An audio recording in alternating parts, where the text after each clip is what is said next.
Well, I recall. Hello, my name is Scott Parsons. I'm a singer-songwriter based here in Charlottetown, Prince Edward Island, and I'm one of the Black Changemakers. Folks around here playing for God. They're a part of the old stock. The old stock with ancient Africa in their veins. Our family was one of very few families of color here on PEI. Well, as a child, my family lived here when I was about 3 or 4 years old. My dad was in the military, so we had to move. I think we went to Shiloh, Manitoba, to the base there. And then on my dad's last posting, he was able to pick where he wanted to go at the time, so he chose to come back here to Prince Edward Island. Most people were great. There were a few little incidents, and I believe in the inherent goodness of Islanders. Most people were fine and treated us very well. You know? I found out about the history of Black Islanders through reading a book called Black Islanders by my friend Jim Hornby. I read the story of one character who was here in 1785. His name was Jupiter Wise. So I ended up taking his name and using it as the name of my band for a bunch of years. And that was the first song that I wrote about PEI Black history. And after that, I just developed a real interest in Prince Edward Island's Black history because it had largely gone unknown and it wasn't ever talked about very much. It certainly wasn't taught to any great degree in the schools. I thought it was really important to start writing songs about PEI Black history so that people would recognize that there were people of color here on this island since the 1700s and that they also contributed greatly to the development, of all the communities here on the island. Free love, hazard hour was her name. Well, I started playing music at a very young age.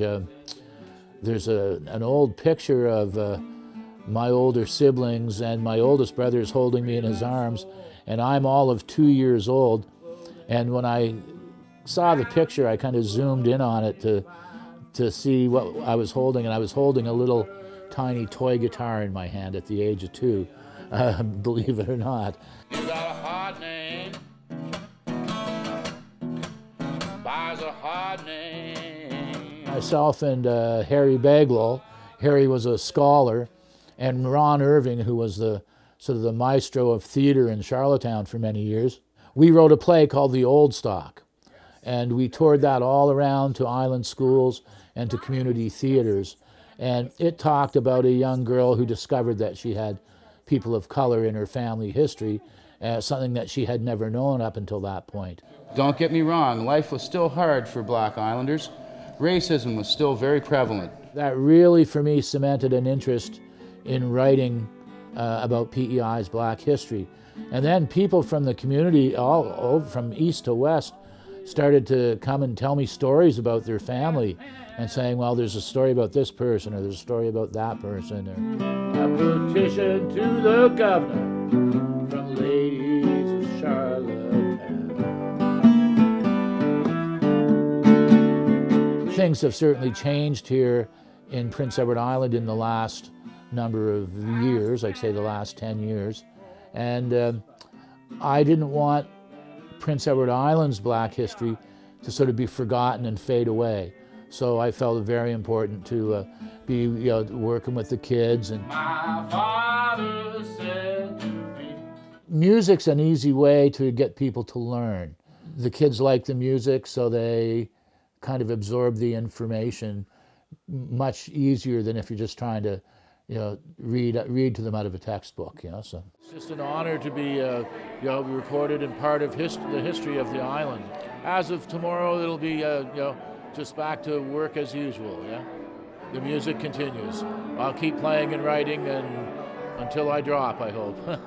I think those awards and all the school presentations let some of the young kids of color who are here now know that they can receive awards or pretty much do anything that they put their mind to. And with all of the new people moving to PEI from all over the world, I didn't want our little bit of Prince Edward Island history to disappear. Hazard Island.